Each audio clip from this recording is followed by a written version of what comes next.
नमस्कार, आप देख रहे हैं परवा देश की और आज का शब्द है षड्यंत्र। वही षड्यंत्र जो 7 लोगों की जान ले सकता है और दुनिया को तीसरे विश्व युद्ध की आग में झोंक भी सकता है।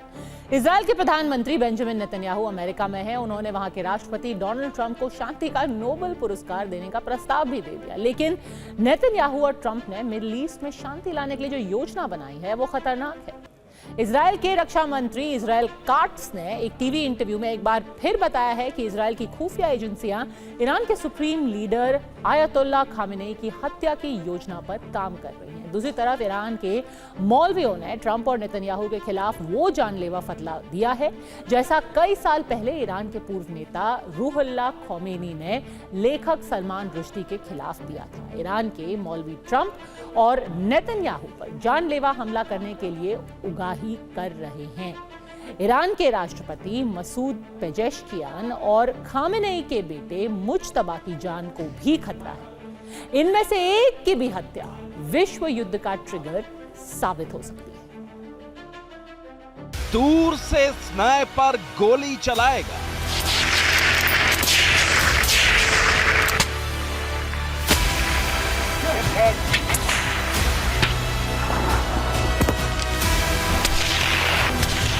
टूथपेस्ट या खाने में जहर मिलाया जाएगा, कार, पेजर, वॉकी टॉकी या मोबाइल फोन में बम लगाया जाएगा।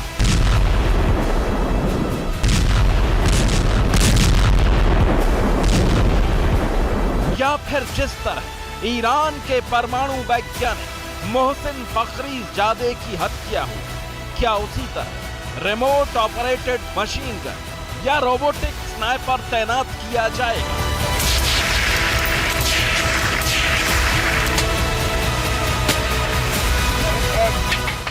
ये हर तरीका इजराइल की खुफिया एजेंसी मोसाद अपने दुश्मनों को ठिकाने लगाने के लिए अपना चुकी है।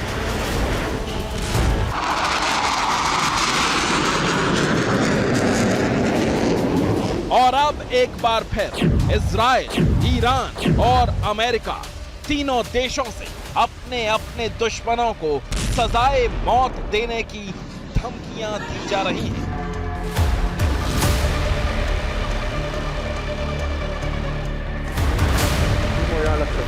इजराइल के रक्षा मंत्री इजराइल काट्स ने एक बार फिर ईरान के सुप्रीम लीडर खामेनेई को खत्म करने की धमकी दी। काट्स ने एक टीवी चैनल को इंटरव्यू के दौरान साफ साफ कहा कि उन्होंने ईरान के सर्वोच्च नेता आयतुल्लाह अली खामेनेई की हत्या की योजना बनाई, लेकिन खामेनेई जिंदा हैं क्योंकि इजराइल की खुफिया एजेंसियों को अभी तक उन्हें मारने का मौका नहीं मिला।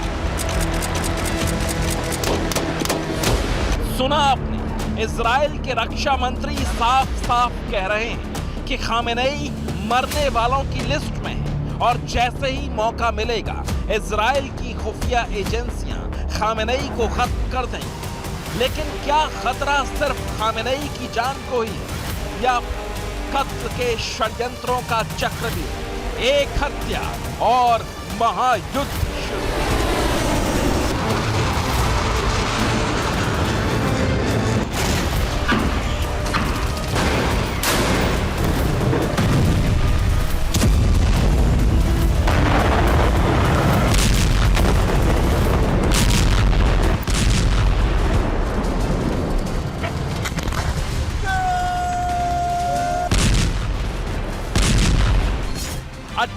जून 1914 को ऑस्ट्रिया हंगरी के आर्क ड्यूक फ्रांज फर्डिनेंड की बोस्निया की राजधानी साराजेवो में हत्या कर दी गई थी। यह हत्या प्रथम विश्व युद्ध की वजह बन गई, जिसमें 4 करोड़ से ज्यादा लोग मारे गए और आधी दुनिया में गरीबी और भुखमरी फैल गई। तो क्या एक बार फिर इतिहास खुद को दोहराने वाला है?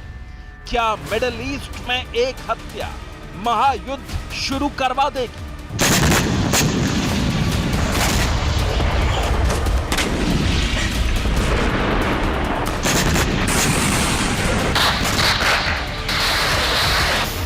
ईरान के supreme leader Ayatollah Khamenei Iran के राष्ट्रपति मसूद पेजेश्कियान, खामेनेई का बेटा मुज्तबा खामेनेई।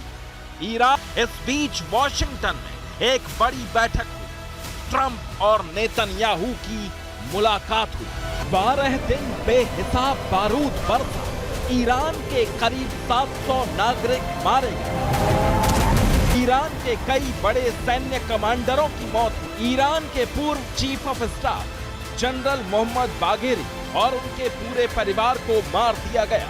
IRGC के कमांडर इन चीफ हुसैन सलामी की मौत हो गई। रिवॉल्यूशनरी गार्ड एरोस्पेस फोर्स के कमांडर जनरल आमिर अली हाजी जादेह को कत्ल कर दिया गया।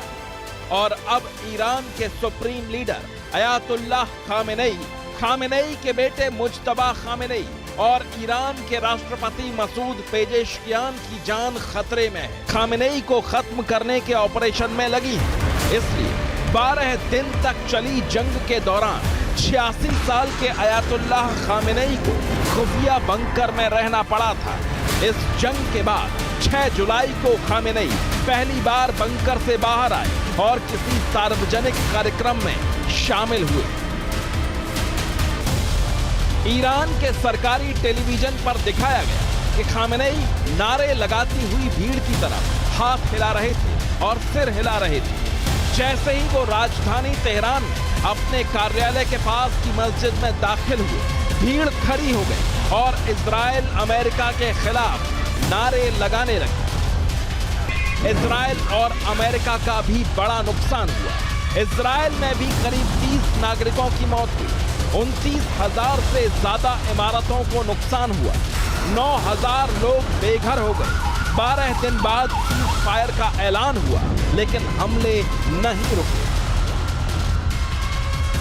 और इस सब के बाद भी इजराइल के प्रधानमंत्री बेंजामिन नेतन्याहू अमेरिकी राष्ट्रपति डोनाल्ड ट्रंप को शांति के नोबेल पुरस्कार के लिए नामित करने का पत्र लेकर ट्रंप के सामने डिनर टेबल पर बैठे।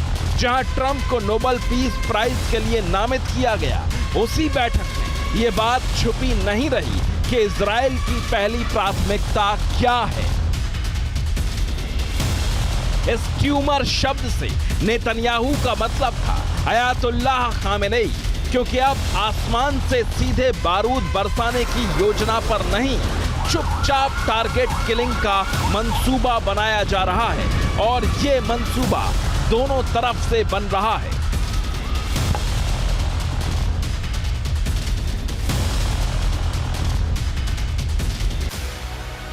और इस सब के बाद भी इजराइल के प्रधानमंत्री बेंजामिन नेतन्याहू अमेरिकी राष्ट्रपति डोनाल्ड ट्रंप को शांति के नोबेल पुरस्कार के लिए नामित करने का पत्र लेकर ट्रंप के सामने डिनर टेबल पर बैठे।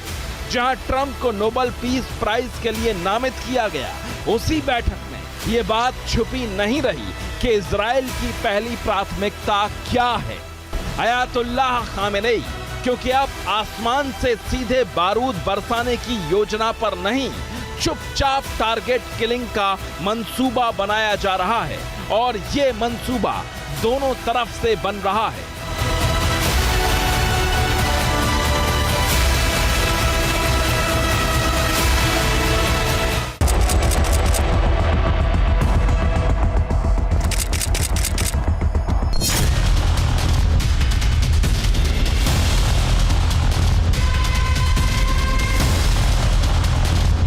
अब बदले की आग दोनों तरफ है और इस बार निशाना मिसाइल बेस नहीं, लीडरशिप है। इजराइल के रक्षा मंत्री ने खुद खामेनेई की हत्या की योजना का खुलासा कर दिया है।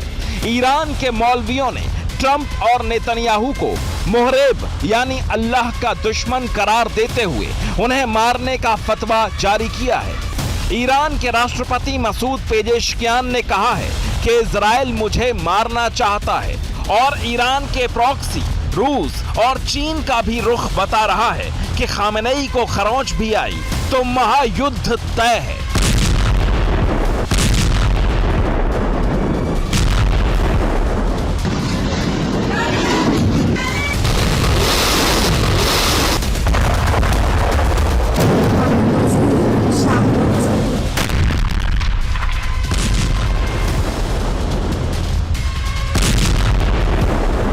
Ayatollah Khamenei, Mojtaba Khamenei, Masoud Pezeshkian, Mohsen Mousavi, Ali Shahkhani, Donald Trump, Benjamin Netanyahu, इन 7 नामों में से अगर किसी एक की भी हत्या हुई तो सीधे तीसरे विश्व युद्ध का बटन दब सकता है। इस बीच ईरान की इस्लामिक प्रचार संस्था के मौलवियों ने सरकारी वेबसाइट पर ट्रंप और नेतन्याहू के कत्ल के लिए चंदा मांगना शुरू कर दिया है।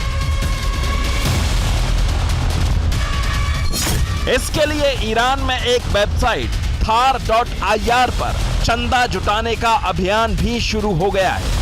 फतवा जारी होने के सिर्फ 5 दिनों में करीब $2 करोड़ यानी लगभग 171 करोड़ रुपए से भी ज्यादा की रकम जमा हो गई। इसके अलावा ईरान के वेस्ट अजरबैजान प्रांत में एक और मौलवी ने खुलेआम ऐलान कर दिया कि जो भी ट्रंप का सिर लाएगा उसे 100 अरब तोमान का इनाम मिलेगा।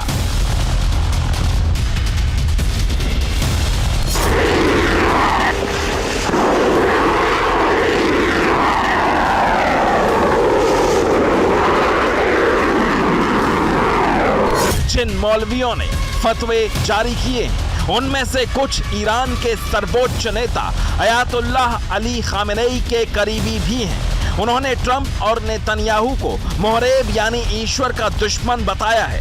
इस तरह के फतवे को हल्के में नहीं लिया जा सकता क्योंकि इन फतवों ने एक बार फिर 1989 की याद दिला दी है जब ईरान के पूर्व नेता रूहुल्लाह खामेनेई ने ब्रिटिश लेखक सलमान रुश्दी को मोहरेब बताते हुए उनके खिलाफ जानलेवा फतवा जारी कर दिया था।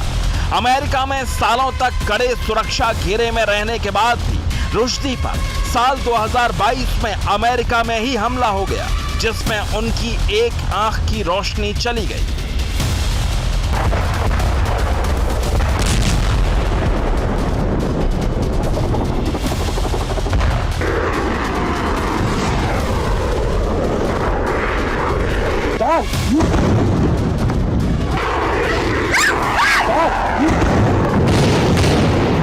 सलमान रुश्दी पर 1989 में ऐसा ही फतवा जारी हुआ था और अब 2025 में वही कहानी दोहराई जा रही है, मगर इस बार निशाना कोई लेखक नहीं, 2 राष्ट्राध्यक्ष।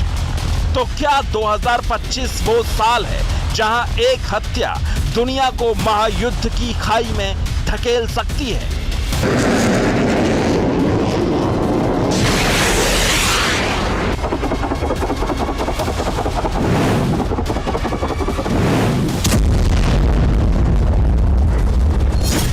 खामेनेई के बाद ईरान में पेजेशकियान की भी जान को खतरा है। इजराइल अपने एजेंट्स के जरिए ईरान के राष्ट्रपति को मारने की कोशिश कर चुका है।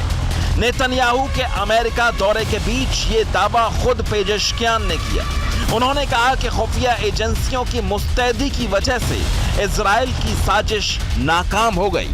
अगर खामेनेई, नेतन्याहू या ट्रंप में से किसी पर भी हमला हुआ तो वही होगा जो पहले विश्व युद्ध के दौरान हुआ था, महाविनाश।